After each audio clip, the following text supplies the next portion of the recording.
Hey guys, welcome back. Tonight, we're stepping quietly into a world built of stone, smoke, and secrets. The places where kings slept lightly, soldiers held their breath, and every shadow on the wall was part of a larger design.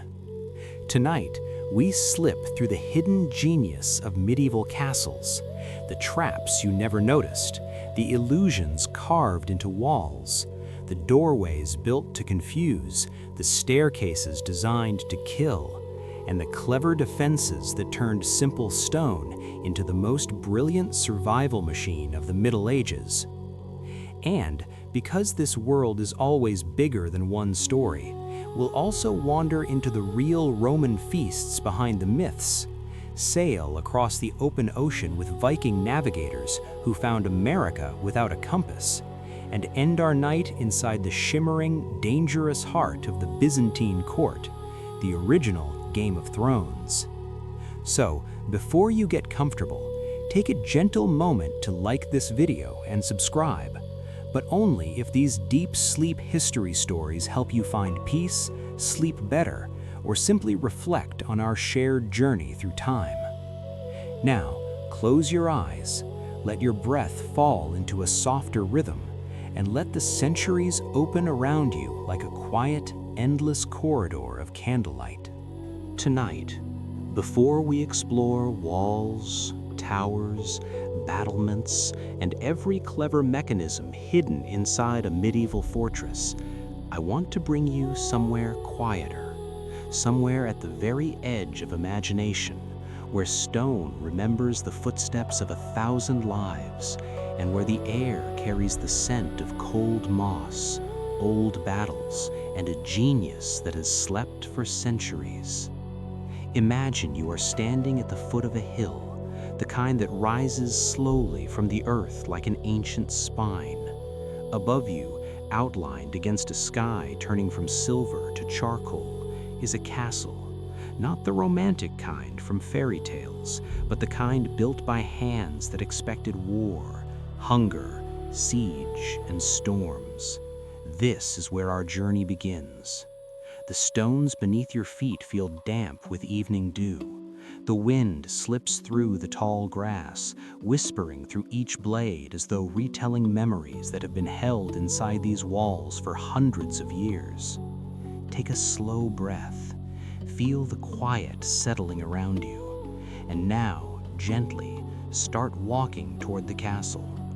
The path is narrow, slightly curved, deliberately uneven, because nothing in a medieval fortress was made to be easy.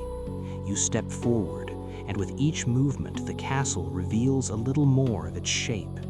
The walls appear thicker the closer you get, not because of illusion, but because they were built to intimidate, to slow breathing, to make every intruder doubt themselves before they even reach the first gate. Look up for a moment. Notice that the walls are not straight. They bend, shift, arc outward like the ribs of a giant creature. This was no accident. Medieval engineers understood something deeply human. Our minds are fooled by straight lines. Our instincts relax. But curves unsettle us. They take away predictability. They allow defenders to see everything while attackers see nothing. As you approach, the air grows cooler, not from nightfall, but from the shadows cast by stone that has stood here through winters that would have broken lesser structures. You run your hand along the surface. It's rough, uneven, scarred by centuries of rain and blades and arrows. But it is also precise. Every stone cut at an angle, every joint fitted like puzzle pieces crafted before machines existed. This is where medieval genius begins, not in grandeur, but in discipline. Walk a little farther. You'll notice something subtle. The path leading to the entrance is not straight either. It curves, twists, forces you into the open where anyone approaching could be seen long before they reached safety. You are walking exactly where defenders wanted enemies to walk. It is strangely humbling. At the base of the outer wall, your steps slow. The gatehouse rises before you. It is not large, not dramatic, yet something about it makes your chest tighten. The arch above you narrows slightly, not enough to notice at first glance, but enough to force an attacking army into single file. Above the arch, silent as the night sky behind it, are small square openings. They look harmless, decorative even, but these too were inventions born from necessity, crafted with mathematical precision to funnel danger downward like a punishment from the heavens. But we won't go inside yet. Instead, pause, listen, let the quiet soak through you. When medieval architects built fortresses like this one, they weren't just protecting land or kings, they were shaping human psychology. They built spaces meant to slow the heartbeat of invaders, to heighten their fear, to stretch seconds into unbearable minutes. They designed with one unspoken promise: if you come here uninvited, you will regret it. And yet, as you stand here, breathing softly beneath towering stone, you feel something else, something unexpected: peace. There is a strange calm in knowing that every angle, every curve, every shadow was crafted with intention. This place is not merely a weapon. It is the result of minds that studied the world, listened to the wind, watched the failures of those before them, and carved their wisdom into rock. Tonight, we walk deeper, but for now, stand here at the threshold of genius and let the centuries settle around your shoulders like a soft cloak. Because understanding a medieval castle begins not with facts, nor diagrams, nor battle stories. It begins with silence.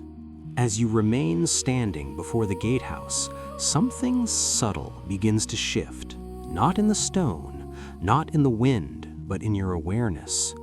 The longer you linger here, the more you begin to understand what medieval architects knew instinctively. A fortress does not merely defend with weapons, it defends with emotion. And so, before we take a step inside, let me guide your gaze upward one more time. Look closely at those small square openings, the murder holes. Their name is harsh, almost too blunt for the gentle quiet of this evening, but their purpose was never gentle. Imagine an invading army forced into this cramped space, pressed shoulder to shoulder, shields raised but still exposed. Above them, defenders waited with boiling water, heated sand, stones, or, if desperate, anything heavy enough to drop. Medieval warfare was rarely elegant. It was practical. But tonight, in this moment of stillness, it feels distant, like a story retold many times, its edges softened. Take another slow breath. Let's walk forward. A narrow passage stretches ahead, framed by thick stone, tight enough that your shoulders feel as if they must draw inward. This corridor is called a barbican, an outer defense that acted like a throat, guiding all who entered into a space where they could be watched, slowed, and measured. But you're not an intruder tonight. You're a quiet traveler, a listener, a guest of time itself. Every step you take echoes faintly, absorbed by stone that has heard countless footfalls before yours, peasants carrying grain, guards changing shifts, children running errands, and during darker years, invaders trembling beneath the weight of fear. The genius of medieval castles is not in any single feature, but in how each one collaborates with the others. The walls bend outward not simply to remove blind spots, but to force enemies toward predictable paths. The murder holes are placed not randomly, but precisely where the human body would instinctively slow down. The narrow gatehouse was designed so that even if attackers broke through the first door, they would become trapped between two more, caught like a breath held in a sealed chest. Move a bit deeper. You'll see a second portcullis ahead, a heavy iron gate with sharp teeth pointing downward like the jaw of a creature carved from nightmares. If the defenders sensed danger, they could drop this gate instantly, using counterweights hidden in the walls. Once lowered, it was nearly impossible to lift again, and so the gatehouse became something terrifying, a cage for the invader and a shield for the defender. But the deeper truth is this: castles were not built merely to trap enemies, they were built to slow time. Every hallway, every stair, every turning path stretched seconds into minutes, because in medieval warfare, the smallest delay could mean survival. Pause again. Let yourself imagine the sounds this space once held: the creak of wood, the clang of chainmail brushing stone, the murmur of guards exchanging a tired greeting, perhaps the distant cry of a hawk circling above the battlements. These echoes linger, even if quietly. Medieval architecture was more than engineering, it was choreography, a dance between stone and fear, between height and vulnerability, between survival and surrender. Now walk with me toward the inner courtyard. But as you step out of the gatehouse, something remarkable happens. The suffocating narrowness suddenly opens into a wide, airy space bathed in soft moonlight. This contrast, tightness giving way to openness, was intentional. Defenders needed space to organize, to move freely, to breathe. Attackers needed confusion. You're standing now in the heart of psychological warfare made tangible. The courtyard is calm tonight, quiet, almost tender. You can see where the stables once stood and where soldiers likely trained at dawn. You can imagine a well in the center, its water reflecting torchlight during long, sleepless sieges. Every medieval castle held two worlds at once: fear and comfort, danger and shelter, war and rest. And as you stand here, still, warm, safe, you begin to feel what thousands before you felt when they walked into this courtyard at dusk: the relief of having made it past the first circle of stone. You are inside now, inside the mind of medieval engineers, inside the beating heart of a fortress that once guarded lives, secrets, and the fragile hopes of its people. And the deeper we go, the more this place will reveal. But for now, let your breath soften, let the courtyard embrace you, and let the genius of the Middle Ages unfold one quiet layer at a time. Now that you've stepped fully into the courtyard, the genius of medieval design becomes clearer, not through complexity, but through intention. Everything around you was built with a purpose sharp enough to survive centuries. Look toward the towering keep rising above every other structure, the heart of the castle, where the last defenders would retreat if all else failed. The keep dominates the skyline for a reason. Its height wasn't just symbolic, it was mathematical. From up there, defenders could calculate angles, distance, and arcs for arrows and stones long before geometry became a classroom subject. Imagine it, a single archer elevated high above chaos, adjusting his aim by instinct and training, turning the very force of gravity into a weapon. The keep wasn't merely a building, it was a precision instrument carved from stone. Walk toward it with me. Notice how the walls thicken as you approach, sometimes reaching 3, even 4 meters wide. These weren't ordinary walls, they were layers of strategy. Inside, hidden staircases twisted like veins. Secret chambers stored food, weapons, and sometimes messages no outsider was meant to read. Everything inside the keep was designed to outlast time, hunger, and fear. But the brilliance of medieval castles isn't only in their strength, it's also in their ability to manipulate movement. Look at the staircases lining the interior walls. Even from a distance, you can tell they spiral tightly, hugging the stone like shells. This wasn't an aesthetic choice. These stairs were engineered as traps. Climbing clockwise meant an attacker's sword arm was pinned against the central column. Defenders descending from above had full swing, full reach and the crushing advantage of height. One simple design decision, the direction of a spiral, decided the fate of countless battles. That's medieval genius. Subtle, calm, devastating. Let your eyes drift to the battlements above. Along the top edges, you'll see alternating high and low sections, merlons and crenels. They look decorative from a distance, almost rhythmic, like the teeth of a gentle crown. But these were carefully spaced intervals that allowed defenders to fire, hide, reload, and repeat without exposing themselves. Each gap was measured to the width of a bowman's stance. Each stone block was tall enough to cover a man's chest. Every rhythm of attack and retreat was choreographed by architects who understood war better than most soldiers did. And then there's the curtain wall, the great outer shield of the castle. From here, you can see how it loops around the courtyard, not in a perfect square, but in curves and angles chosen to distort depth perception, to confuse, to intimidate. Medieval engineers mastered something modern militaries still use, forcing the enemy's brain to work harder than their weapons. A confused soldier is a slower soldier. A slower soldier is an easier target.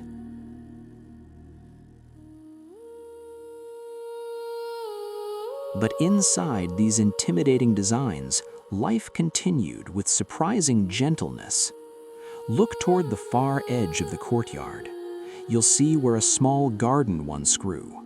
Herbs for medicine, vegetables for winter, flowers planted by women and children who made this fortress a home. In the shadow of war machines, life still blossomed. Even the genius of medieval design had room for softness. But the most extraordinary feature of this castle is something harder to see: the invisible geometry that connects every part of it. The curved outer wall aligns with the gatehouse. The gatehouse funnels movement toward the keep. The keep overlooks all towers, and every tower covers the next one with overlapping fields of fire. It is a system, elegant, ruthless, seamless. Not a collection of buildings, but a single organism made of stone. Step closer to the keep's entrance. Feel the cold air drifting out from within. This is where strategy deepens, where the castle's intelligence becomes intimate, where stone stops being stone and becomes intention. Take a breath. We're about to enter the most protected mind of the Middle Ages. Step with me into the keep, not through noise, not through urgency, but through the soft quiet that only ancient stone can create. Inside, the air feels heavier, cooled by centuries of stillness. It's the kind of silence that absorbs everything: footsteps, breaths, even thoughts that try to speak too loudly. The first thing you notice is not darkness, but thickness, the sense that the walls themselves are participating in the conversation. Medieval designers built these interiors with an understanding far beyond brute strength. They crafted spaces that manipulated sound, temperature, and movement. Every echo was intentional. Every corner had a purpose. Look to your left. A narrow corridor winds along the interior wall. Its width is deliberate, just enough for one person to pass, never two. This ensured that defenders moving through the keep could slip quickly and silently, while intruders were forced into single-file vulnerability. The walls here were storytellers. They controlled how fast a man could flee, how quickly an army could climb, and how quietly a message could be carried to the top. Now lift your gaze. Wooden beams stretch across the ceiling, some original, some replaced centuries ago, each one shaped by hands that understood the risks of fire, rot and war. These beams supported not just weight, but strategy. Above them were hidden rooms, little lofts where watchmen slept in armor, where emergency supplies were kept, where the faintest creak could signal danger. Nothing in this keep existed without meaning. Even the shadows had assignments. Walk deeper. The stairway awaits, a narrow stone spiral illuminated only by slivers of moonlight slipping through arrow slits. This staircase is tighter than the others you've seen. Defenders built the steps uneven, some tall, some shallow, to break the rhythm of attackers charging in panic. Imagine trying to fight uphill in a stairway where your feet cannot predict the next step. Strategy disguised as clumsiness. That was medieval brilliance. As you ascend, something changes. The air grows colder, but not unpleasantly so, more like the coolness before dawn. At the top, a wooden door waits, iron-banded, scarred by age. Push it gently. The hinges sigh open, and now you step into one of the most remarkable spaces in the entire fortress, the Great Chamber. This room was the brain of the keep, not the throne room of fantasy stories, but a command center of real decisions. Here, lords and captains studied maps lit by flickering torches. Here, they tracked enemy movement, estimated supplies, planned defenses that might last weeks or months. In this calm, measured space, fear became strategy. Walk toward the center. The floor bears faint grooves from long-removed furniture, tables where ink once stained wood, where wax dripped from candles, where small wooden markers represented troops on a battlefield map. This wasn't a room of luxury, it was a room of preparation. Even now, you can almost sense the presence of countless minds calculating risks, reading the wind, listening for sounds beyond the walls. Step to the far side of the chamber. There, narrow windows open to the landscape beyond, vertical slits, wide on the inside and razor-thin outside, arrow slits. They allowed defenders to fire in nearly every direction while remaining hidden. From here, you see the world framed tightly, a strip of moonlit hills, a ribbon of trees trembling in the wind, a horizon that once held both hope and danger. And yet, despite everything this room once commanded, battles, sieges, the weight of decisions, there is something peaceful in how it stands now. Empty but not hollow, quiet but not forgotten. Medieval castles were built for war, but they survived because they were also built for endurance, mental, architectural, emotional. A fortress like this didn't just protect bodies, it protected resolve. As you stand here, surrounded by the quiet intelligence of stone, you feel it. The keep was not designed simply to resist attack. It was designed to steady the minds of those who defended it. And that may be the most extraordinary genius of all. When you're ready, we'll climb higher toward the battlements where the wind carries the oldest memories of this place.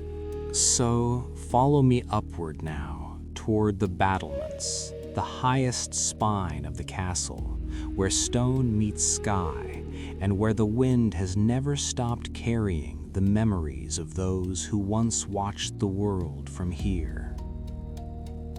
The stairs leading upward grow colder as you climb, each step shaped by centuries of boots, soldiers rushing to their posts, messengers sprinting through storms, children sneaking up here to glimpse the landscape beyond the walls. With every turn of the spiral, you feel the air sharpen, the silence deepen, until at last you reach the top. Step out carefully. The battlements stretch before you like the edge of an ancient cliff. Behind you, the keep rises like a dark guardian. Ahead, the world unfolds, hills rolling into the distance, the moon resting lightly on their backs. This height wasn't built for beauty, but beauty is what time has given it. Now look to your right. The merlons, those stone teeth guarding the parapet, cast long shadows across the walkway. Between them, the crenels open like narrow windows into the night. Through these gaps, defenders once watched the enemy's torches flicker in the dark. Through these gaps, arrows flew, stones dropped, warnings shouted. And yet now, in this quiet moment, each gap feels like a doorway into a calm world. The genius of medieval design was its duality. Every structure had a violent purpose, yet now carries a peaceful presence. Lean forward slightly. Below, you see the curtain wall weaving around the courtyard you walked earlier, a flowing barrier of stone, curving just enough to remove blind spots. From here, it becomes clear. The castle wasn't a collection of defenses, it was a single coordinated vision, every part communicating with the next, a conversation in stone. But the most extraordinary discovery awaits when you turn toward the outermost wall. Look closely at the walkway beneath your feet. It is just wide enough for movement, but narrow enough to force attention. Medieval defenders needed awareness more than strength, alertness more than brute force. A single moment of distraction could open a breach in the defense, and so the architecture created focus. Even the wind feels different up here, cleaner, wiser, carrying the echoes of commands once shouted across this very path. Continue walking. You'll notice small square recesses carved into the wall. These were storage niches, places for extra arrows, stones, oil, anything that could turn the tide of a siege. Soldiers didn't have to run far. Everything they needed existed within reach, efficiency carved into stone. Pause near the far corner. Here, the battlements form an angle that overlooks both the outer gate and the inner courtyard.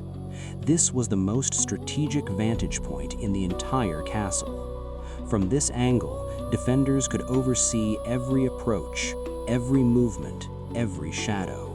It was their version of total awareness, a medieval command center under the open sky. Now look outward once more.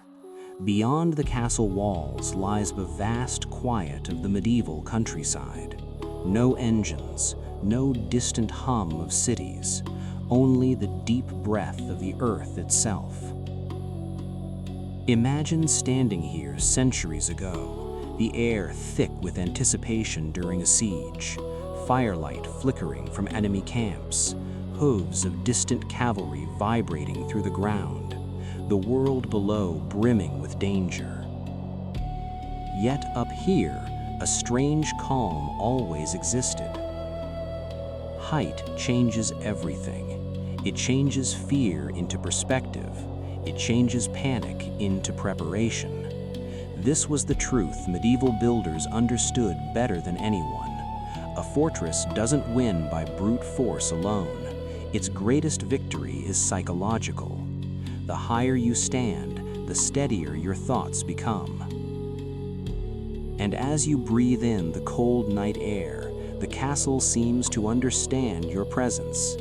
The stone beneath your hand feels smoother than before, as if countless defenders have touched the same place, searching for steadiness. They survived because this height gave them clarity, and now it gives it to you.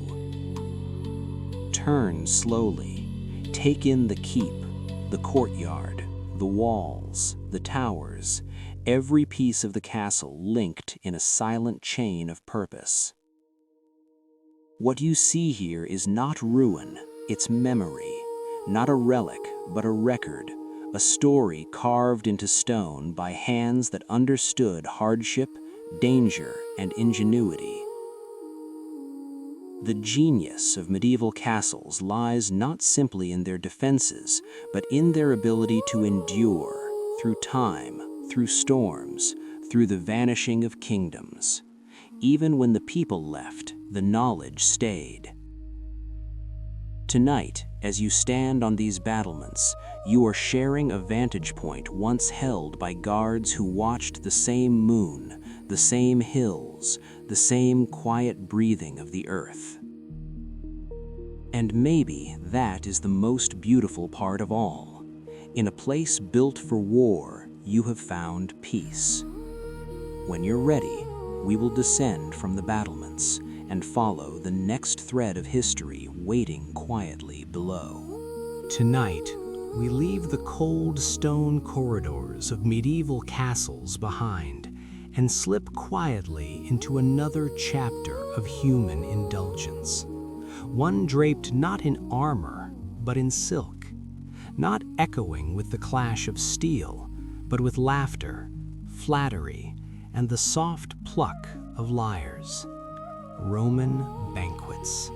The kind of feasts that have been retold for centuries as if they were the peak of excess, decadence, and questionable life choices. But the truth, as is often the case in history, is stranger, softer, and somehow even funnier. Take the famous vomitorium. You've heard the story. Romans ate until they couldn't breathe, excused themselves to vomit, and returned to continue eating like culinary warriors. A vivid image, almost cinematic in its absurdity. A little too cinematic, in fact, because none of it happened. The word vomitorium never referred to a room for purging food. It simply meant a passageway in a Roman theater, one designed so crowds could spill out efficiently after a performance. That's it. Functional, architectural, completely non-dramatic. But sometime in the 18th century, a scholar saw the word, thought of vomit, and connected dots that were never meant to be connected. And like a message whispered through 20 centuries of broken telephone, the myth became louder than the truth. Yet as you rest here listening, it's oddly comforting to realize that even in the ancient world, misunderstandings could snowball into global confusion. History isn't just written by the victors, it's rewritten by the imaginative. Now, imagine you're stepping into an elite Roman home around the year 100 AD. The evening is warm, lanterns glow, servants shuffle softly along mosaic floors polished smooth by decades of passing sandaled feet. You've been invited to dinner, a great honor. But before you panic about which chair to sit in, relax, because in Rome, you don't sit, you lie down. Reclining at dinner wasn't laziness, it was a social code, a marker of status so ingrained that your exact position on the dining couch reflected where you stood in the host's hierarchy. The center couch, the host. To his right, the guest of honor. Everyone else spiraled outward like planets orbiting a sun of wealth and power. There's something poetic about it. This subtle choreography of bodies and egos, all arranged around a single low table where servants glide silently like shadows. The meal begins gently.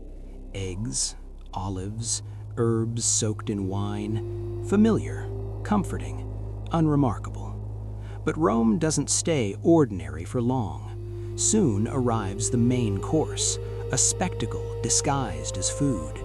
A chicken stuffed inside a duck, stuffed inside a pig, the Porcus Trojanus, a playful culinary nod to the Trojan horse. Outside, roasted perfection. Inside, layers of surprise, flavor, heat, and extravagance. Romans adored dramatic food, food that told stories, food that made waitstaff mutter silent prayers.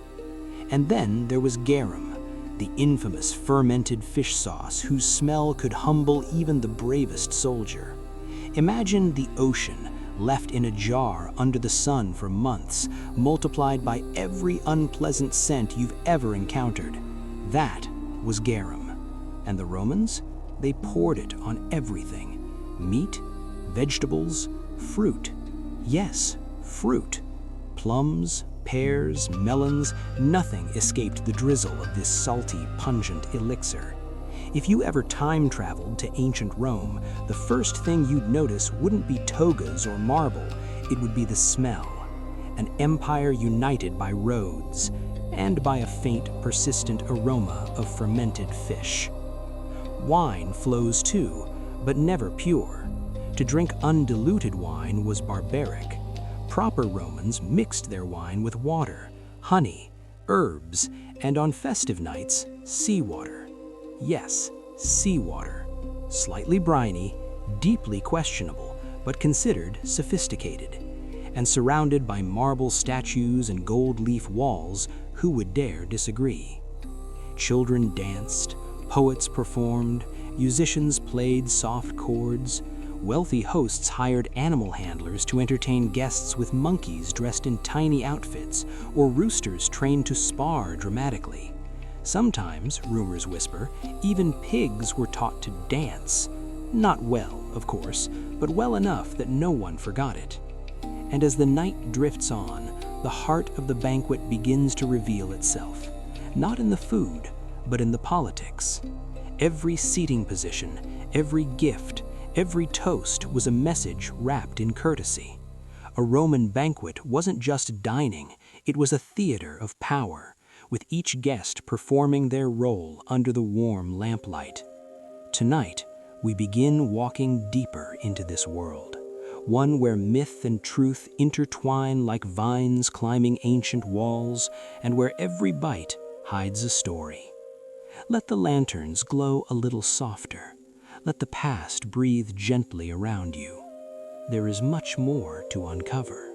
The deeper you move into this imagined Roman banquet, the more the evening reveals its strange elegance, a kind of decadence that isn't loud or frantic, but slow, deliberate, almost ceremonious.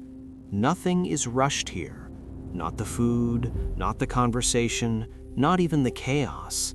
It unfolds like theater, each moment carrying the faint shimmer of performance. The Romans, after all, mastered spectacle long before medieval knights discovered pageantry. And a banquet, for the elite, wasn't a meal. It was a stage on which reputations rose and fell with every gesture. Look again at the dining room. Low couches arranged like petals around a central table.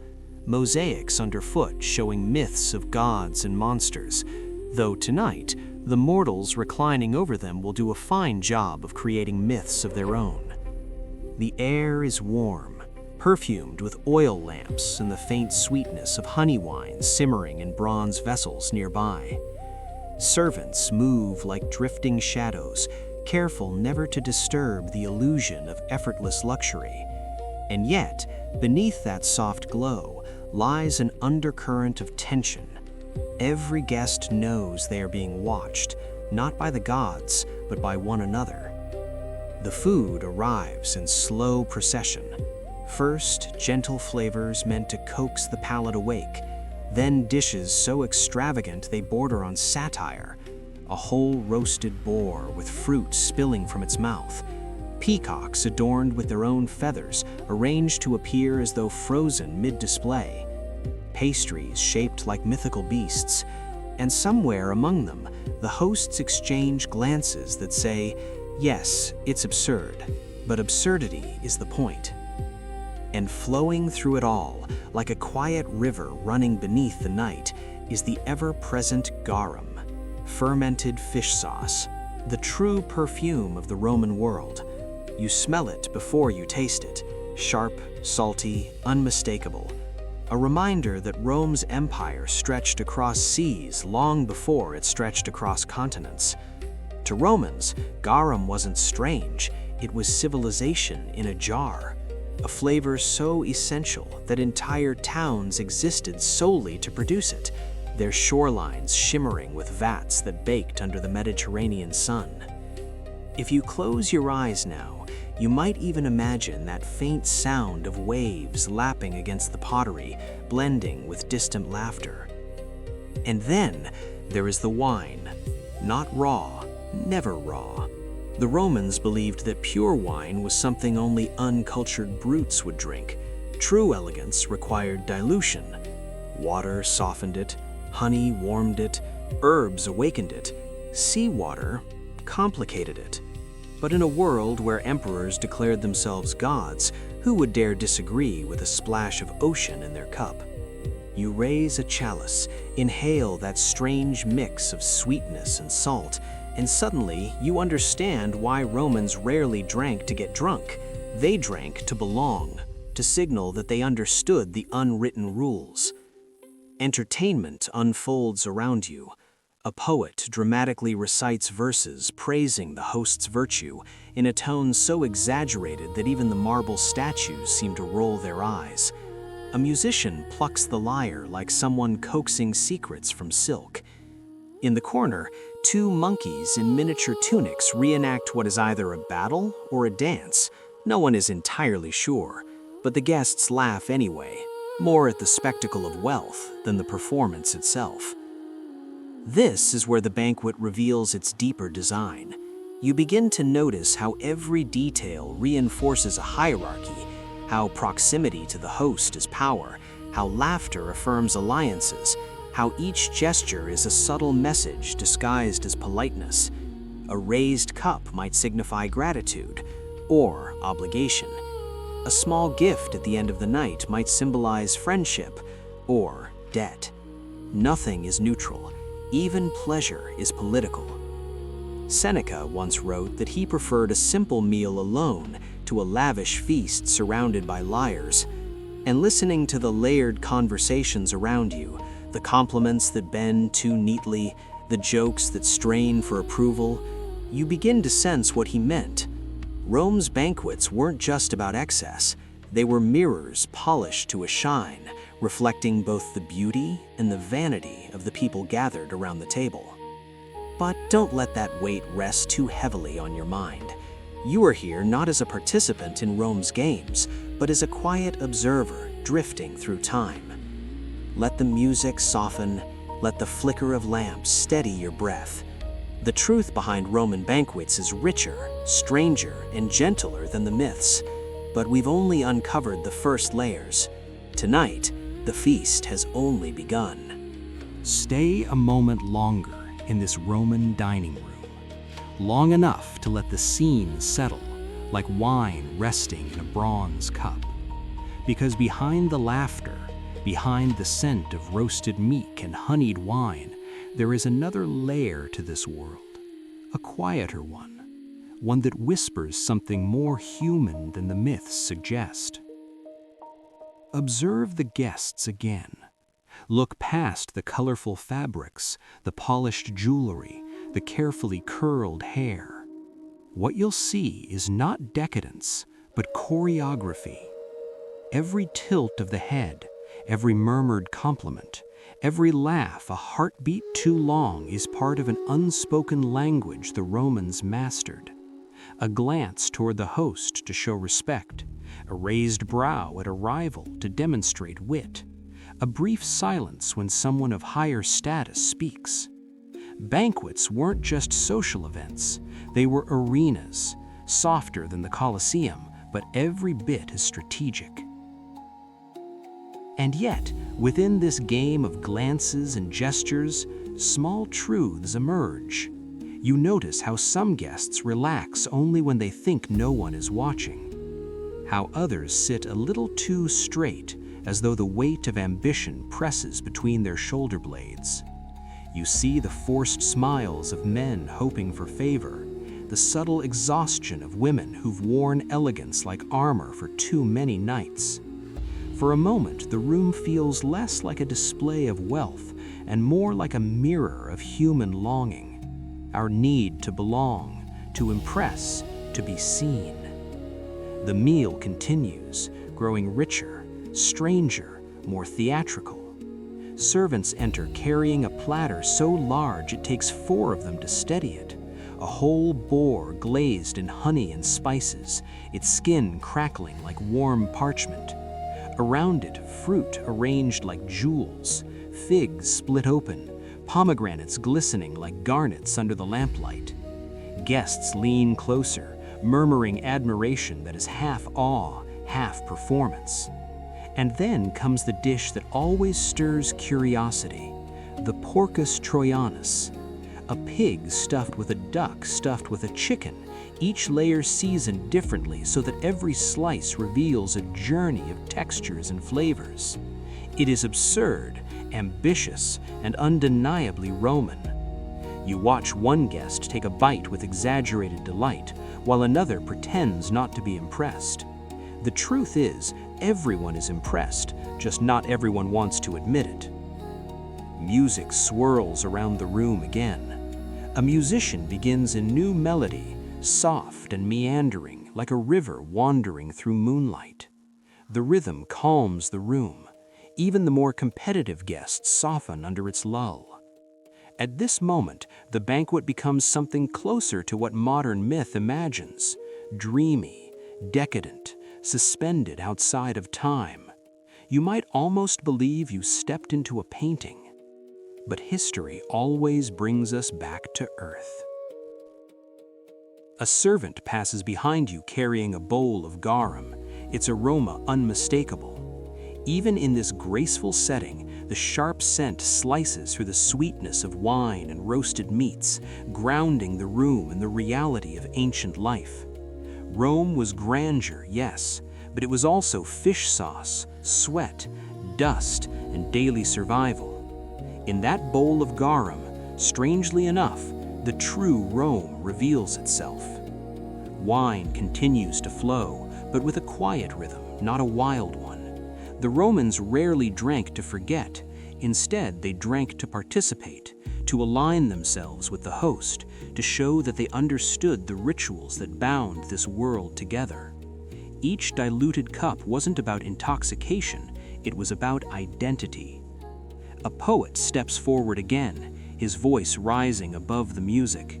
He recites a verse that wanders between flattery and philosophy, praising the host's generosity while subtly reminding the room that virtue, real virtue, isn't found in luxury, but in character. The irony is soft, intentional, and utterly Roman. As his words fade, the room exhales together. For a moment, everything feels unguarded. Even the most powerful guests look a little human, tired, amused, vulnerable under the dim glow of the lamps. In this rare softness, you begin to understand the truth behind Roman banquets. They weren't about food or wealth or performance. They were about revealing what people were too proud or too afraid to say out loud. And as you rest in this moment, with the flicker of lanterns brushing warm gold across the mosaics, the banquet seems to quiet into something gentle, something real, something that feels less like a historical spectacle and more like a reminder that across every era, Rome, medieval Europe, or now, people gather, eat, laugh, worry, hope, pretend, and dream in remarkably similar ways. Let the candles burn a little lower. The night still has more to show you. So, stay here a little longer, in this twilight of gold and shadows, because the Roman banquet is about to drift into its strangest hour, the moment when indulgence softens into reflection, and reflection folds quietly into performance. This is the point where guests, warmed by diluted wine and gentle music, begin to speak a little more freely. Not enough to be reckless. Romans were rarely reckless in public, but enough to reveal glimpses of themselves between the practiced gestures. You notice how conversations begin to split into two currents. One is bright and loud, stories of military victories exaggerated for effect, gossip about senators who spoke too boldly in the forum, whispers about which general may or may not be sleeping with whose wife. It is political theater disguised as casual chatter. People listen with half interest, half calculation. Every tale is another coin in an invisible currency of alliances. The second current is softer. It flows between those sitting farther from the center, guests who know they are not the stars of tonight's gathering. Here, voices drop. People talk about their children, their gardens, their aging parents, the fear of disappointing someone they respect. They talk about insomnia, about missing home, about feeling lost in a world where even leisure feels like work. The contrast is almost tender. Even in ancient Rome, where marble monuments promised immortality, people still worried about the same small, fragile things that echo through every age. A servant arrives with a tray of pastries shaped into mythical beasts, griffins, hippocamps, tiny lions with almond eyes. They are beautiful in a way that feels almost unnecessary. But that is the charm of Roman luxury. It exists not because it is needed, but because someone wants the world to see that it can exist. The pastries disappear slowly, accompanied by murmurs of approval and theatrical sighs of delight. Someone calls for more music. The lyre begins again, soft and deliberate. Each note floats through the air like a drifting ember, warming the edges of the evening. The room seems to sway gently with the sound. Even the marble statues, frozen in expressions of heroic ambition, appear for a moment to relax under the glow of lamplight. And then, as if on cue, the entertainment shifts into something more absurd. A pair of monkeys dressed in miniature Roman tunics are led in by an animal trainer. They act out a short play, though act may be too generous a word. It is more like chaotic imitation. One monkey pretending to salute, the other trying to steal fruit from the table. The guests laugh, partly at the performance, partly at the extravagance of it all. Even the host chuckles, though you sense he is watching the room more than the animals. Hosts must always read their guests. Joy is good, indifference is dangerous, boredom is fatal. After the laughter fades, an older man stands. His voice is hoarse yet steady, carrying the authority of someone who has survived both politics and time. He raises his cup, not high, just enough to claim the room's attention. What follows isn't a toast of bragging or flattery, but something unexpected, a quiet reflection. He speaks of the fleeting nature of feasts, of friendships formed and dissolved under lamplight, of victories forgotten and legacies rewritten. He speaks of how Rome loves to play pretend, how even the most powerful man in the room can feel small when the lamps burn low. The room falls silent, not uncomfortably, just enough for his words to settle like dust on marble. You realize that beneath all the glitter, the Romans understood impermanence better than most civilizations. They built arches to outlive them, roads to bind their empire, statues to freeze expressions for eternity. But they also knew that a banquet, like a life, could glow bright and warm for a night, then fade with the dawn. Around you, the mood softens again. People lean back into their cushions, eyes drooping slightly, their defenses lowered by the gentle weight of wine and truth. In this moment, the banquet feels less like a display of excess and more like a gathering of souls waiting for the night to finish shaping them. Let yourself breathe here. Let the music drift into the background. Let the ancient room become quiet enough that you hear your own thoughts alongside theirs. The feast is not over yet, but it has entered its rarest phase, the hour when Rome stops performing and begins revealing. So the night deepens. the Roman banquet begins its slow descent into its final, most revealing chapter. It is the hour when the lamps flicker with shorter breaths, when the musicians play softer, as though whispering the last threads of melody, and when even the most guarded guests feel the weight of the evening underneath their eyelids. In this dimming light, the true purpose of the banquet becomes clear. Not indulgence, not performance, but connection wrapped inside ritual. You watch as the servants bring out the last round of offerings. Not more extravagant dishes, not more stuffed animals or jeweled pastries, but small, deliberate tokens. Gifts meant to close the evening with elegance, or, depending on the host, with a message that lingers. These are the apophoreta, the parting gifts, a box filled with incense, a jar of imported perfume, a bronze figurine shaped like a tiny laurel wreath. Beautiful, thoughtful, and sometimes deceitful, because in Rome, even generosity carried shadows. Some gifts are real, symbols of favor, friendship, or gratitude. But others, they are traps wrapped in silk. A box that looks heavy and golden, but opens to reveal a stone. A perfume jar sealed with wax, containing nothing but water. The room reacts with laughter, light, polite, exaggerated.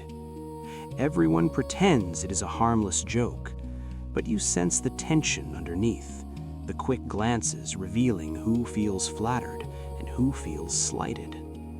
The Romans had a talent for turning even the act of gift-giving into a chess move. And this is why many philosophers disliked banquets, not for the food nor the luxury, but for the politics that clung to every gesture like fine dust. Seneca, always sharper than he appeared, once wrote that he preferred to dine alone on bread rather than feast among flatterers. Yet even he knew that in Rome, refusing an invitation could be more dangerous than enduring one.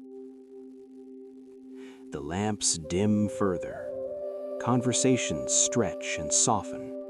Someone remarks on the quality of the wine. Someone else laughs too loudly at a joke that wasn't meant to be funny. A few guests shift, pulling their cloaks around themselves, as if preparing to step into the night's chill. And here, in this small, sleepy chaos, the myths of Roman feasts crumble gently. Because for all the legends of excess, the fountains of wine, the endless courses, the miraculous rooms devoted to vomiting, the truth is quieter, more human. Roman banquets weren't nightly debaucheries. They weren't orgies of limitless appetite. They were rare, special events, carefully curated, often political, sometimes joyful, sometimes exhausting. And the average Roman citizen? They ate barley porridge, flatbread, olives, and sometimes fish if fortune allowed. They lived closer to scarcity than abundance. Most never reclined at a banquet at all. Yet we remember the feasts, not the porridges, not the simple meals eaten by lamplight, because history, like memory, favors spectacle. It preserves the shimmering edges of human life, the stories that sparkle more brightly than the truth beneath them. And perhaps that is not a flaw, but a kindness. Myth makes the past feel alive. Now, as guests begin to leave, the host stands at the doorway, smiling the practiced smile of a man who has hosted too many nights like this. He exchanges farewells, each tailored precisely, warmer for those he needs, cooler for those who need him. Politics wrapped in politeness, ritual disguised as warmth.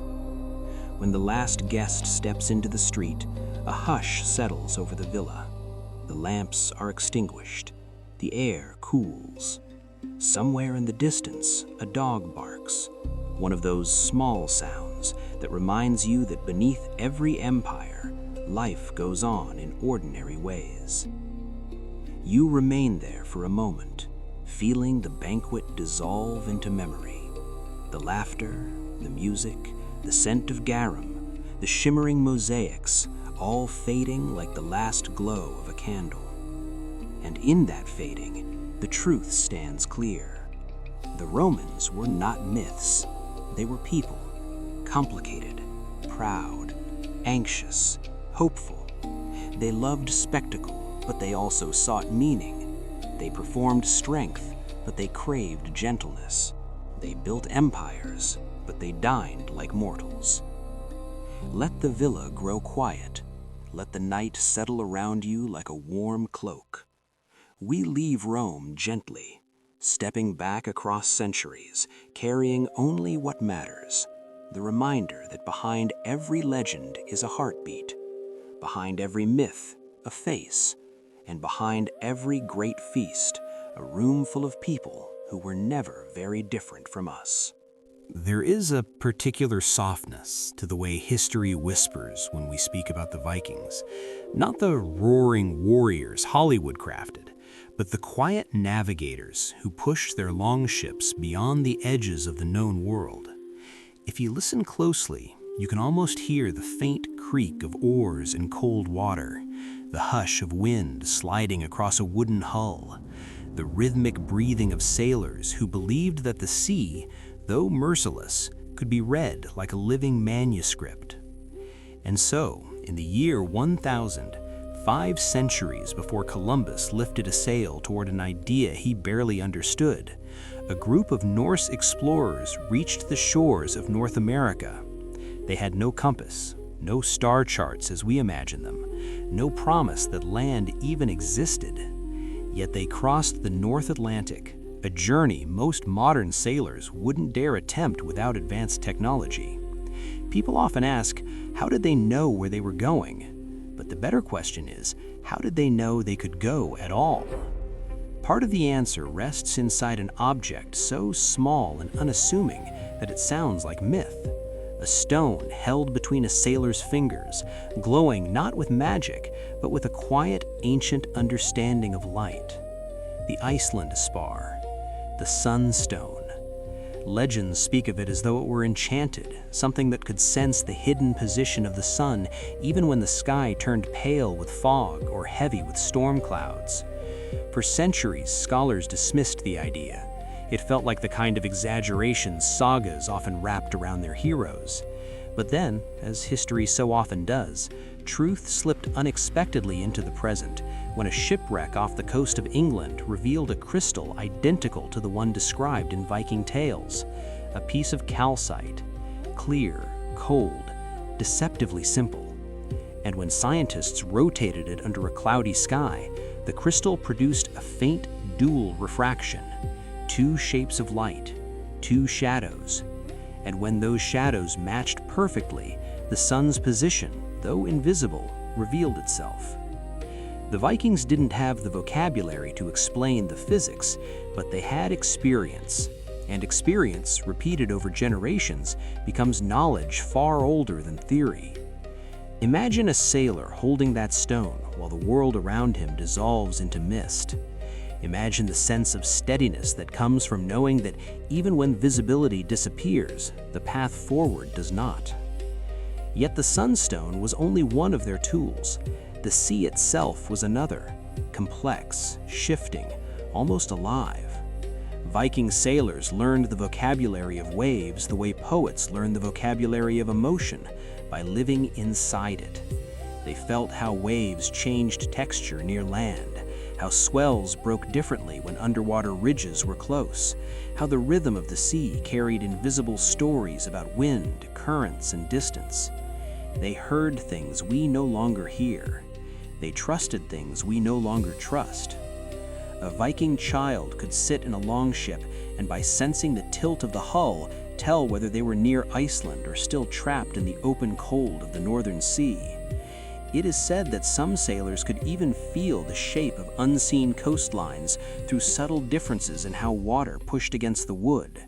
And perhaps the most hauntingly beautiful part of their navigation was their reliance on birds, living compasses that understood the world better than any map. At the edge of uncertainty, when the horizon looked empty and their food stores ran low, they released ravens into the sky.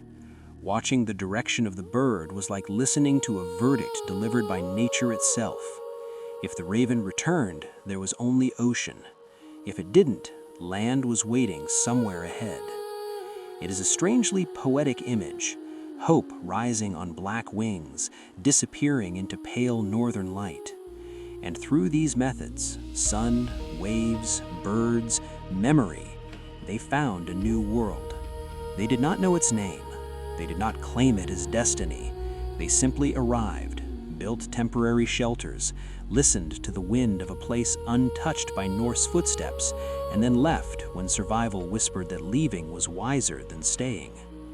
As we begin this chapter, allow yourself to drift into their world, a world without maps, where direction was a feeling, not a coordinate, a world where the ocean was not an obstacle, but a companion, a world where finding America was not a triumph, but a quiet act of exploration, one so gentle that it left almost no trace, like a footprint washed clean by the tide.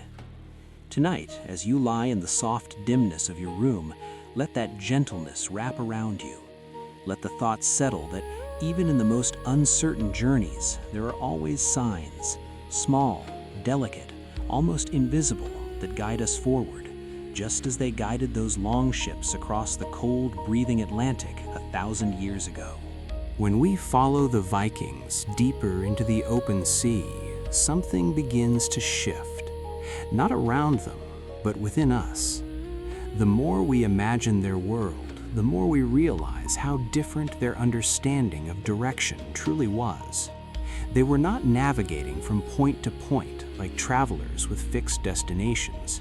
They were moving through a living landscape where knowledge was fluid, where direction was stitched together from tiny fragments of instinct, memory, and observation. And as their longship slid farther from the safety of Norway's coastline, the tools they relied on grew stranger and more poetic. Among the most haunting of these tools was the raven, an animal that, in the sagas, feels less like a bird and more like an omen wearing feathers. To us, it seems improbable that a crew of hardened explorers would place their fate in the wings of a creature so small. But to the Vikings, ravens were more reliable than any map. They understood the world in ways humans had forgotten. Picture the moment. The horizon stretched endlessly ahead, as pale and thin as a blade of cold iron. Food stores were limited. Water barrels creaked softly. Every man aboard the ship felt the uncertainty gathering like fog inside his chest. Then the chieftain lifted a raven into the air. For a breathless second, the bird hesitated, black eyes scanning an expanse too wide to name, before it rose into flight. The men watched in perfect silence. If the bird circled back, land was not nearby. If it did not return, something solid waited somewhere beyond the shimmering line where sky met sea. There is a quiet beauty in that moment, a reminder that sometimes the most ancient tools are the ones most deeply connected to the truth. But the Vikings did not rely on ravens alone. They carried inside them a skill we modern listeners might envy, a sensitivity to the sea itself. Wave reading was a craft that could not be written down. It lived in the bones, in the skin, in the space between heartbeat and breath. A skilled navigator could sense the way waves shifted when land was near, how currents changed direction when underwater ridges shaped the sea's movement, how wind patterns echoed against the hull in ways that whispered of distance. Scientists today call this ability wave piloting, though the name is much colder than the reality. To the Vikings, waves were not something to be studied, they were something to be heard. Every rise, every tilt, every subtle change was a sentence in a language the ocean was trying to speak. And perhaps that is why their voyages feel so mysterious to us now. We live in a world so eager for measurable certainty that we forget how much wisdom can be gained from simply listening. The Vikings were listeners, not to machines, not to charts, but to the world itself. They watched birds, they watched light, they watched the sea breathe, and in doing so, they stitched together paths that no one else had dared imagine. In many ways, their journeys were less about reaching new lands and more about learning how to trust the invisible. Because every method they used, sunstone, raven, wave, depended on something that could not be fully seen. These tools demanded faith, not blind faith, but faith in patterns, in nature's quiet logic, in the idea that the earth itself leaves clues for those willing to look closely enough. And so the long ship pressed on, closer to Iceland, closer to Greenland, closer, eventually, to the soft, grassy hills of a land that had not yet received a name. The deep cold of the Atlantic wrapped itself around their wooden hull, but the men did not turn back. They trusted what they felt, what they saw, what they had learned across generations, and because of that trust, they crossed an ocean without ever truly being lost. Tonight, as you lie here listening, perhaps you can feel a gentle echo of that same trust. The world may sometimes feel uncertain, its horizon shifting as quietly as fog. But like the Vikings, you move through it guided by signs, some small, some subtle, some almost invisible. And yet they guide you all the same. Let this part of the story remind you that even in the vastness of the unknown, there are always clues leading you forward, waiting patiently to be felt. As the Viking ship drifted farther west, the sea widened into a silence so large that it felt almost sacred. The world around them no longer looked like a place made for human feet. It was raw, endless, and unmoved by their presence. And yet the men aboard that longship moved through it with a confidence that puzzles us even now. We imagine them standing beneath a pale northern sky, faces touched by wind sharp as ground glass, eyes half closed as though listening for something only they could hear. Because in truth, the Vikings navigated not with tools, but with a conversation, a deep, wordless conversation with the world itself. To understand their journey, imagine the sea not as water, but as a vast field of patterns. Every swell, every shift of pressure, every faint change in how the ship lifted or sank, all of it formed a kind of map. Not a map drawn with ink, but a map that lived in motion. A map read not by looking, but by sensing. The Vikings learned to feel the ocean in the way a musician feels the instrument against his hands, intimately, instinctively, as though the boundary between body and world had grown thin. There are modern sailors who have tried to recreate this ancient art. Many describe the same uncanny sensation that after long enough at sea, you stop feeling like you are riding the waves and start feeling like you are inside them. You sense direction not because you see it, but because your body slowly adjusts to a rhythm you weren't aware of learning. A slight tilt to the left might mean underwater ridges are guiding currents toward land. A soft vibration through the hull might hint that you are drifting toward a convergence of swells shaped by distant shores. Even the air becomes a language. Its moisture, its temperature, the way wind curls around the mast revealing something invisible just beyond the horizon. But perhaps the most extraordinary part of Viking navigation is not physical skill, it is memory. For generations, each sailor carried the knowledge of those before him, where fog tended to gather, where currents tugged strongest, where storms liked to be born. They memorized the flight paths of migrating birds. They memorized the shape of distant cloud formations that hovered above land, even when land itself was too far away to see. They memorized the stories of the sea, retold in fragments around winter fires, passed from father to son like a birthright. This was not navigation as modern minds imagine it. It was inheritance, a living archive held not in books, but in people. And so when the Vikings approached Iceland, Greenland, or the shores of North America, they were not simply guessing. They were following a path carved deeply into cultural memory, an invisible corridor through wind and water that their ancestors had traced long before. Still, even with all these tools, sunstone, ravens, wave reading, and memory, the Atlantic remained unforgiving. There must have been nights when doubt seeped into their bones like cold, nights when the sky hid even the faintest glimmer of a star, nights when the ship groaned like a tired animal and the men felt small enough to vanish entirely into the dark.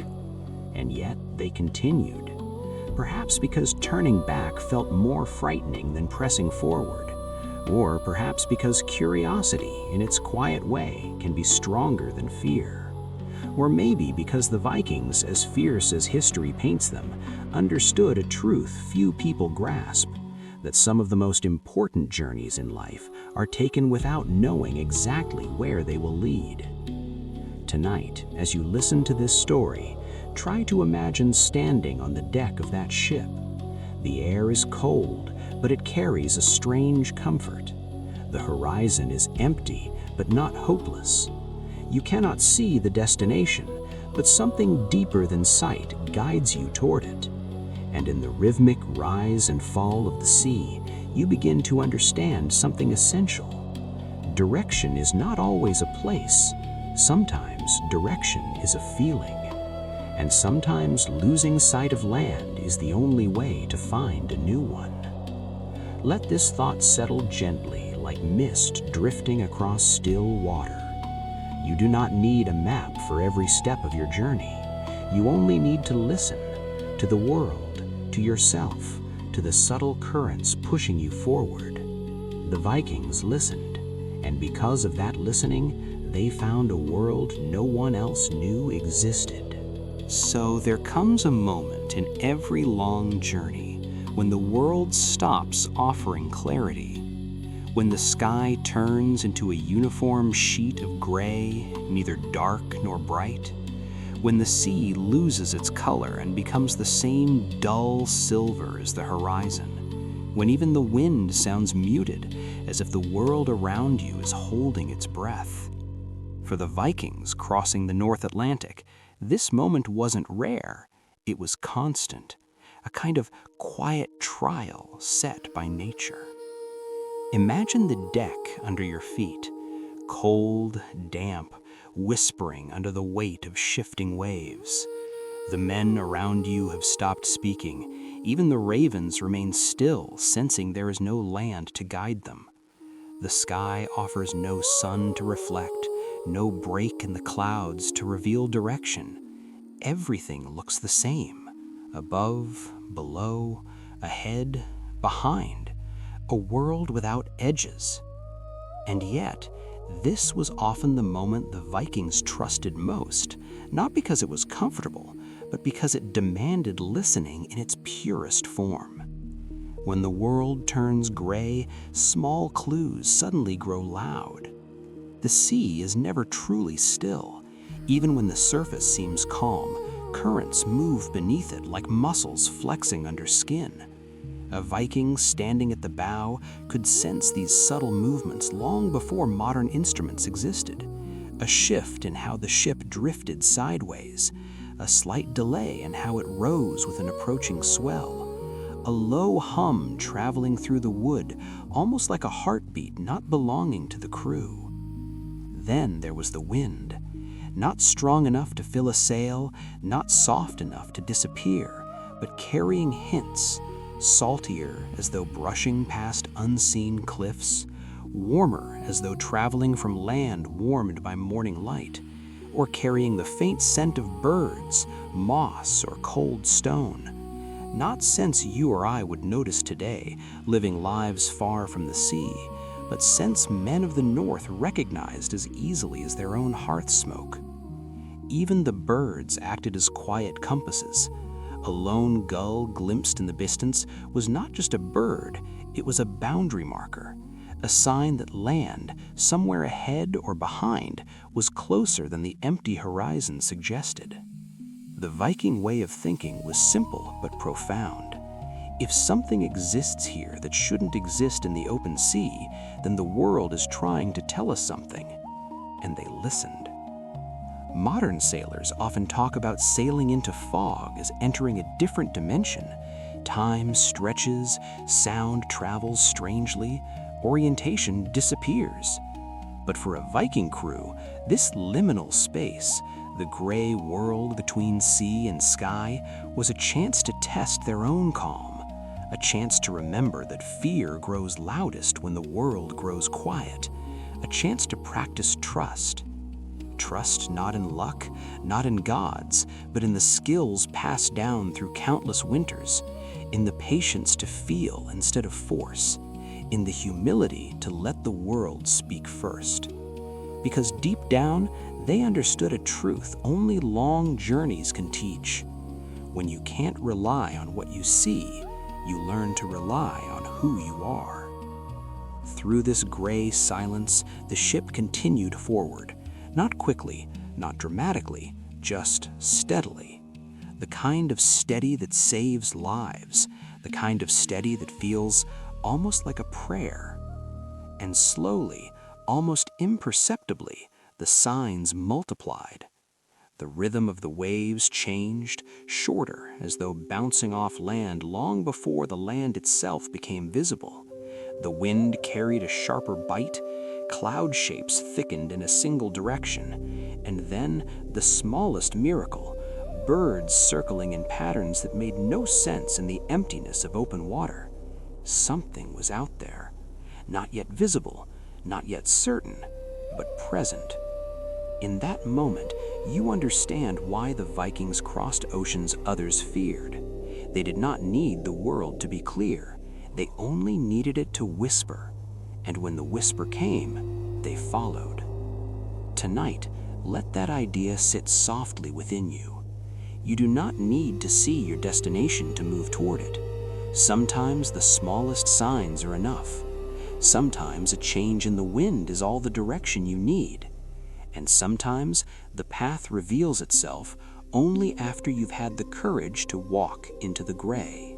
Let the thought ease your breath, and let the horizon in your mind widen, quiet, and settle. There is a moment at sea that comes not with drums, nor cheers, nor even the triumphant cry of a lookout. Instead, it arrives like dawn slipping through a half-closed curtain, quietly, gently, almost shyly. After days in the gray world, where sky and water merged into a single expressionless face, the Vikings often saw land the way a dream returns to someone waking slowly. Not suddenly, but softly. It begins with color. The slightest shade of green where there should only be silver, a texture in the air that feels thicker than the emptiness before it, a darkness on the horizon that doesn't move like a cloud. The sea itself changes tone, sounding heavier, as if it's brushing against something solid far ahead. You blink, look again, not wanting to assume, not wanting to hope too fast. But the shape lingers. A coastline, new, sharp, uncertain, but real. This was the moment generations of Viking navigators lived for, not because they feared the open ocean, but because the sight of land proved that patience, instinct, and quiet bravery mattered more than any tool or certainty. Modern people tend to imagine courage as loud, charging forward, breaking through, confronting danger head-on. But the Vikings knew the truest form of courage is often silent. It sits in the chest during long stretches of doubt. It fills the lungs even when the horizon refuses to help. It steadies hands when nothing else feels steady. Courage is not the roar of a rival. It is the breath you hold during uncertainty. As the coastline takes shape, the crew doesn't shout. They exhale, relieved. The men glance at one another with soft, tired smiles, the kind that say, "We made it," without needing to speak. Even the ravens seem to sense it, shifting their weight as though readying for freedom. Some of the younger sailors, boys barely 15, will pretend they always believed this moment would come. But the older men know better. They know that faith, real faith, is born during the hours when doubt feels heavier than the oars. The ship continues forward, cutting through the last stretch of unfamiliar water. The shoreline grows clearer, dark cliffs, patches of grass bending to the wind, the suggestion of forests deeper inland. No buildings, no smoke, no signs of human life, just raw, untouched earth. A place no one has named yet. The Vikings were not poets, at least not in the way we imagine poets today, but they understood the poetry of discovery. They understood that every coastline carries a story waiting to be shaped by footsteps, by fire, by storms, by memory. And even if they stayed only days or months before sailing away, the moment of arrival mattered, because it proved something deeply human, that even in the absence of certainty, movement can still be meaningful, that even without a map, direction can still exist, that even through the longest fog, a horizon still waits. Tonight, as you listen to this story, perhaps there is a horizon in your life you have not yet reached, a destination that feels distant or undefined, a direction you sense more than you see. The Vikings would tell you, that is enough.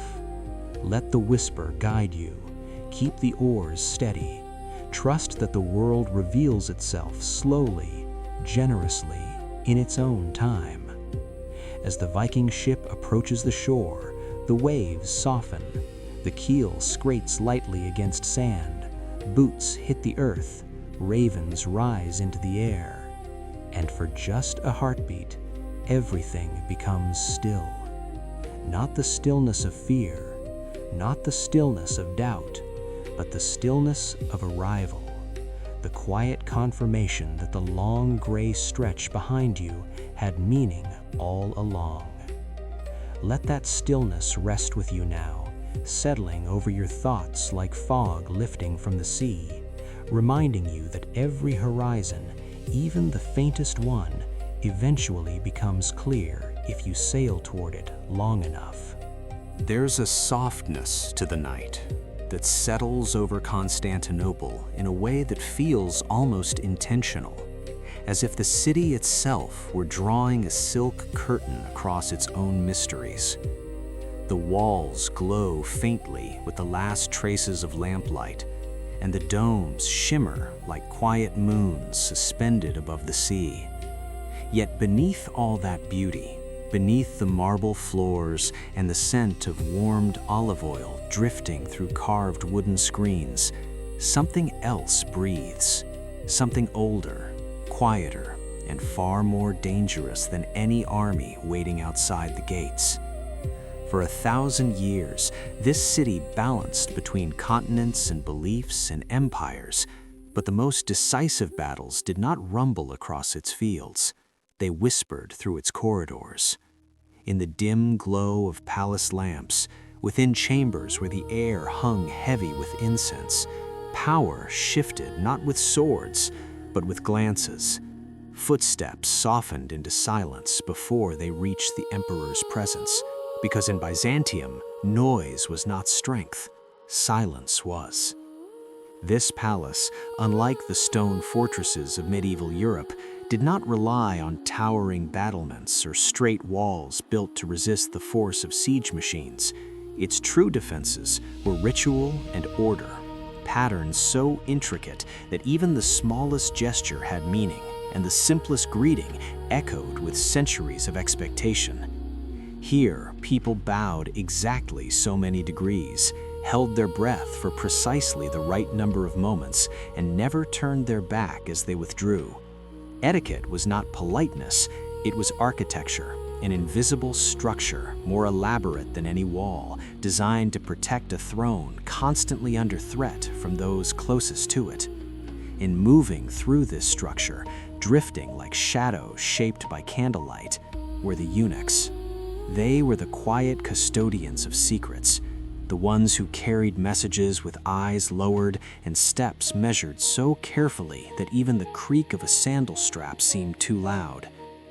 They had no families of their own, no bloodline to defend, no heirs to scheme on behalf of, and it was this very absence that made them central to the empire's heartbeat. Where soldiers used strength, eunuchs used memory. Where generals held swords, eunuchs held silence.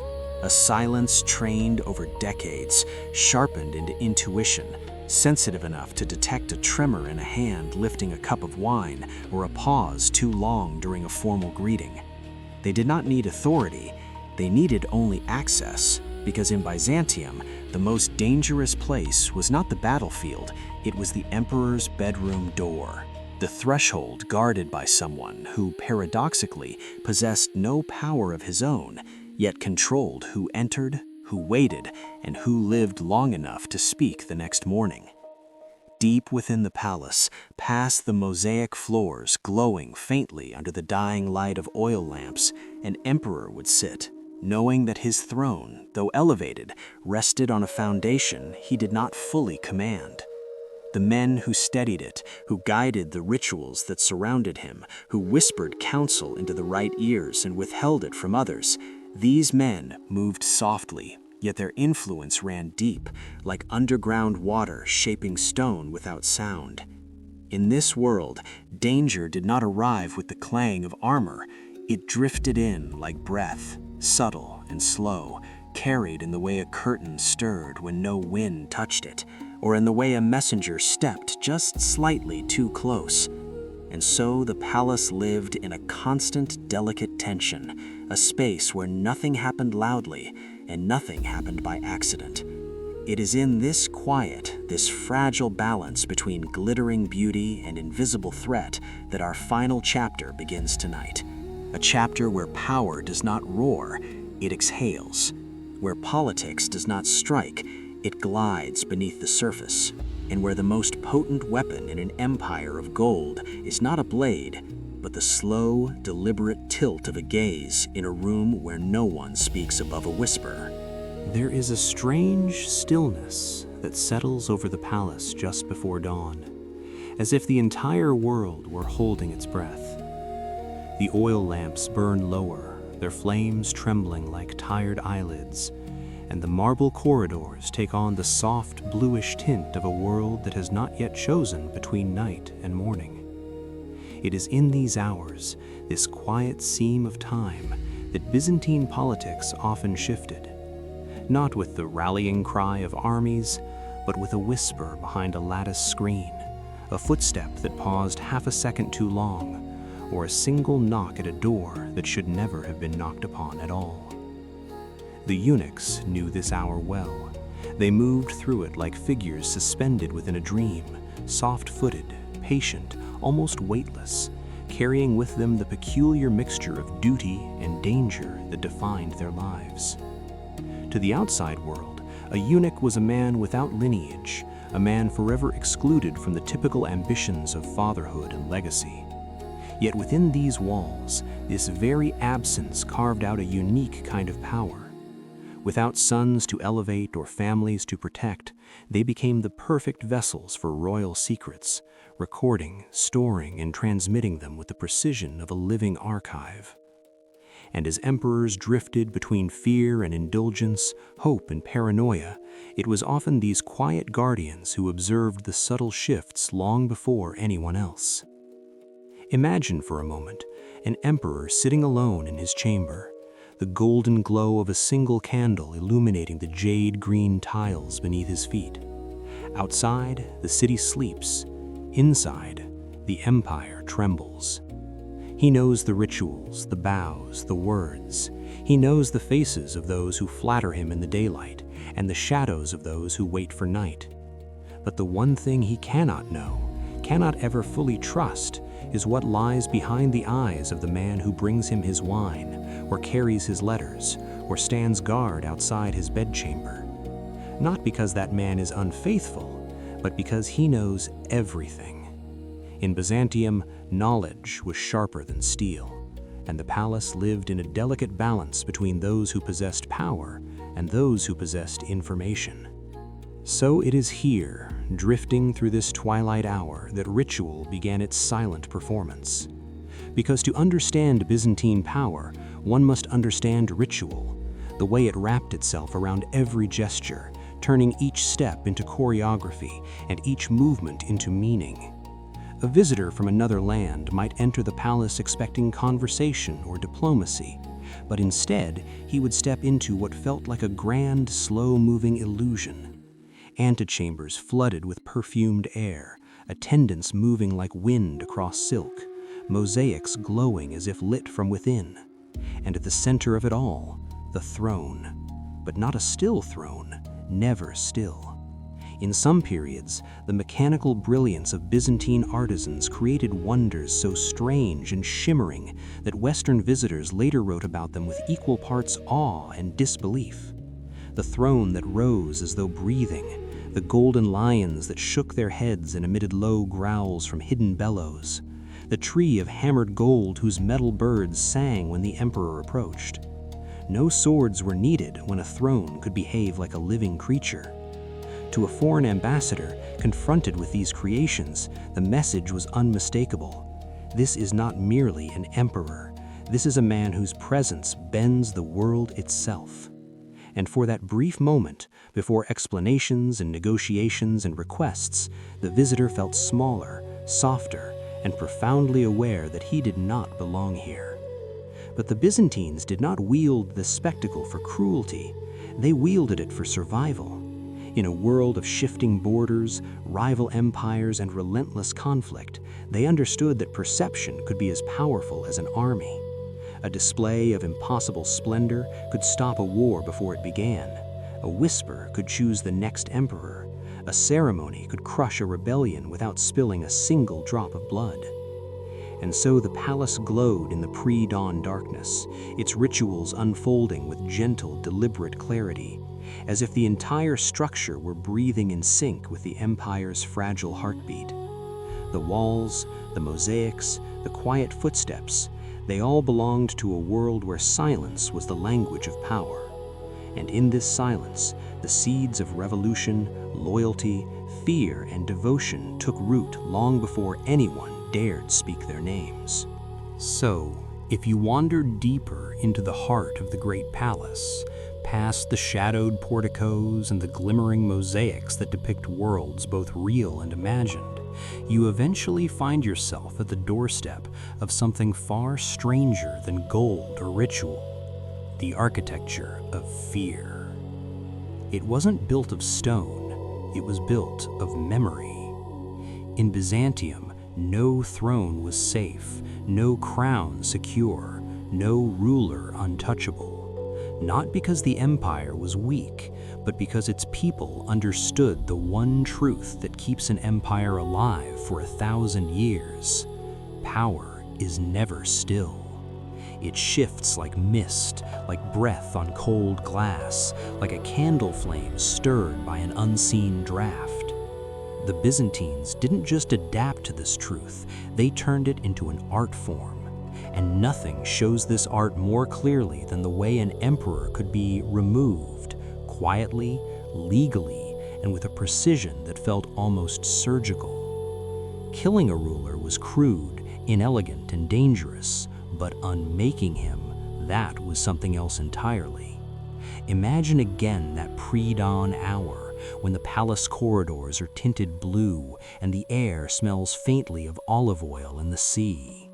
Somewhere in the complex labyrinth of chambers, a group of men, nobles, generals, priests, perhaps even a eunuch or two, are gathered around a low table.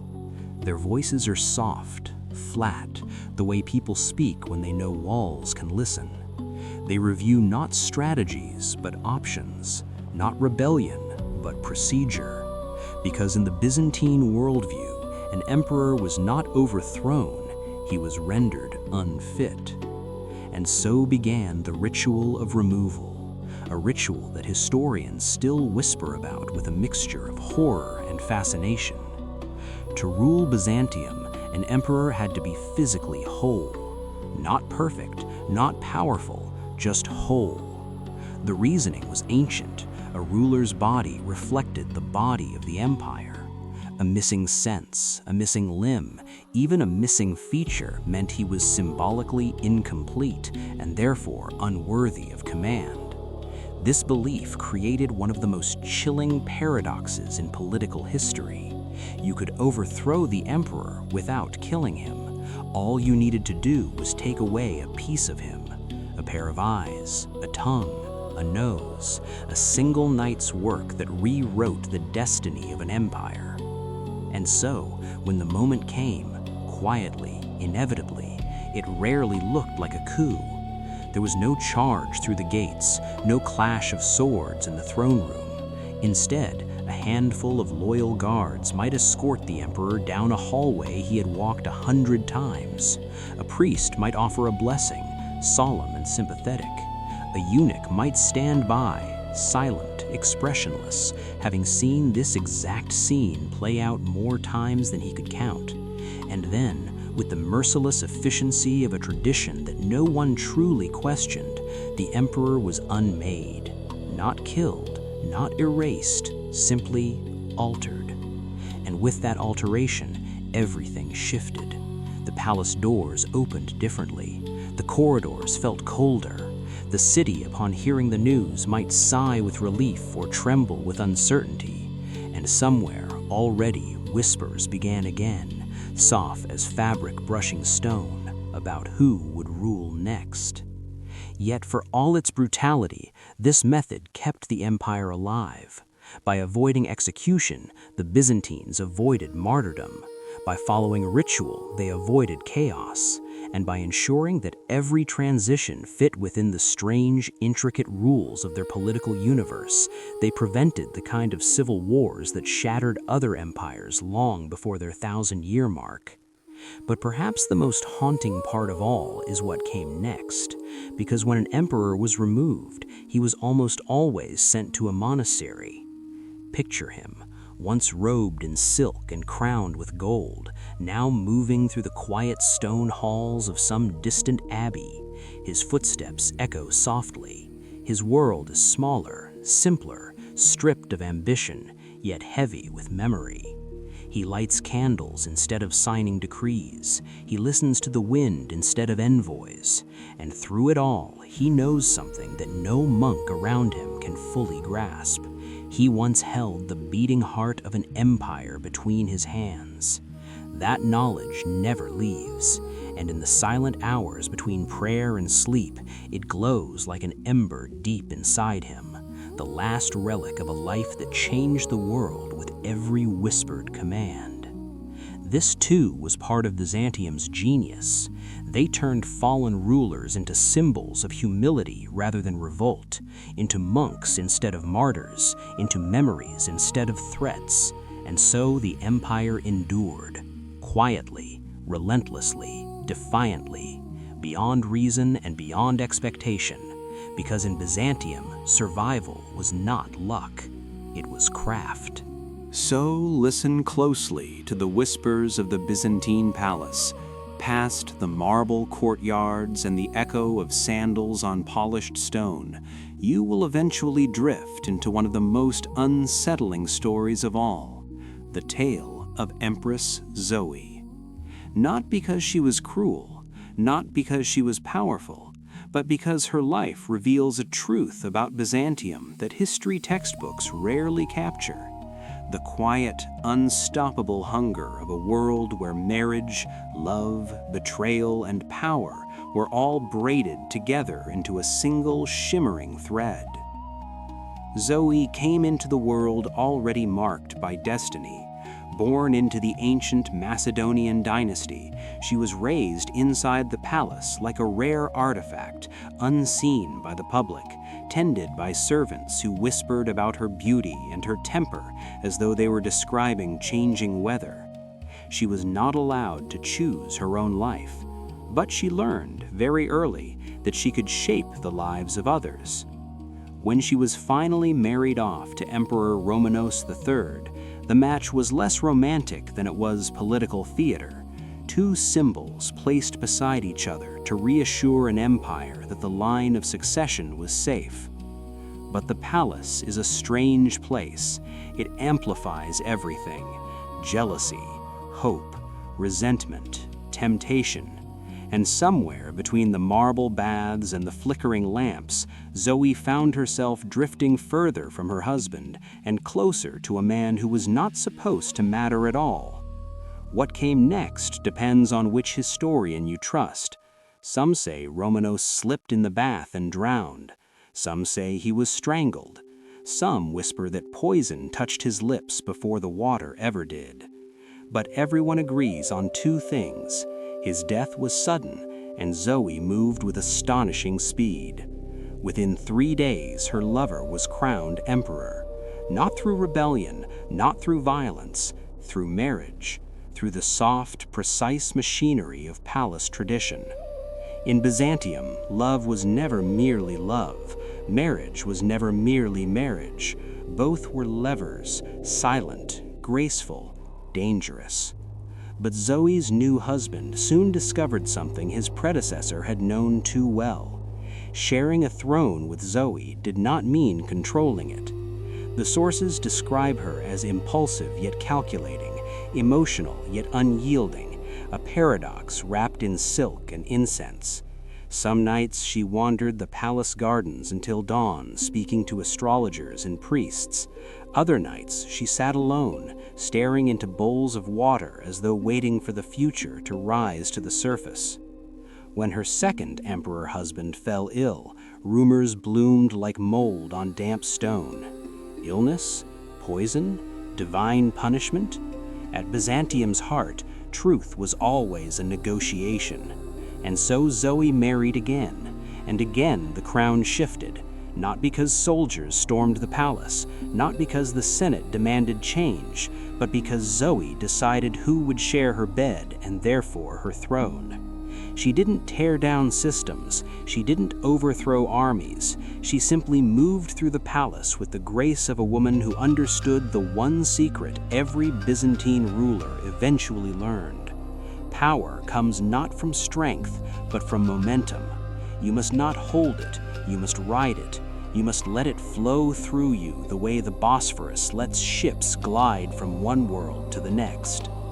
And yet, for all her influence, Zoe was not feared the way one fears a tyrant. She was feared the way one fears a storm. Beautiful, unpredictable, capable of reshaping the landscape overnight. The palace chroniclers wrote about her perfumes filling entire corridors, about jewels sewn into her sleeves, about arguments with her sister Theodora that shook the walls with their intensity.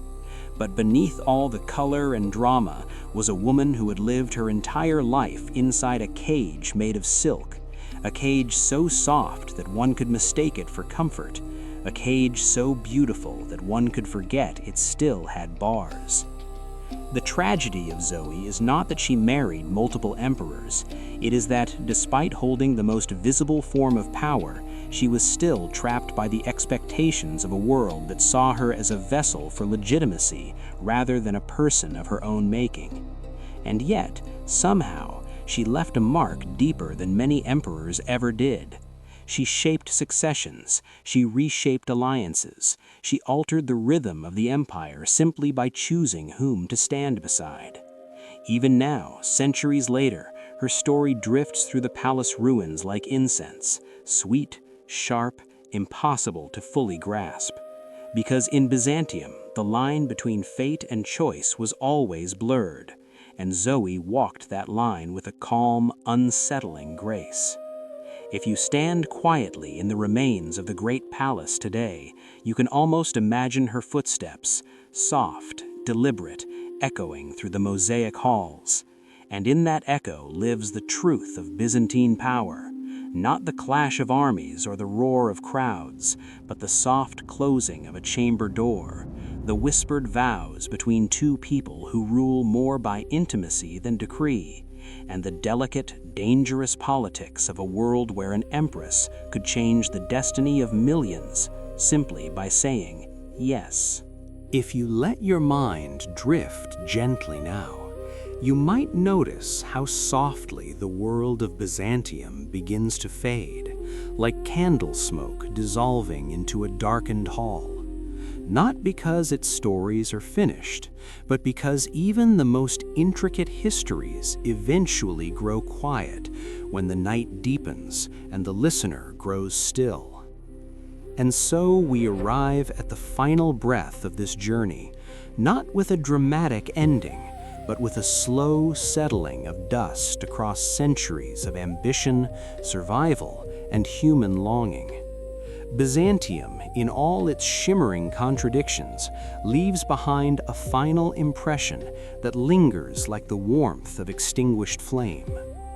Here was an empire obsessed with ceremony, yet driven by secrets.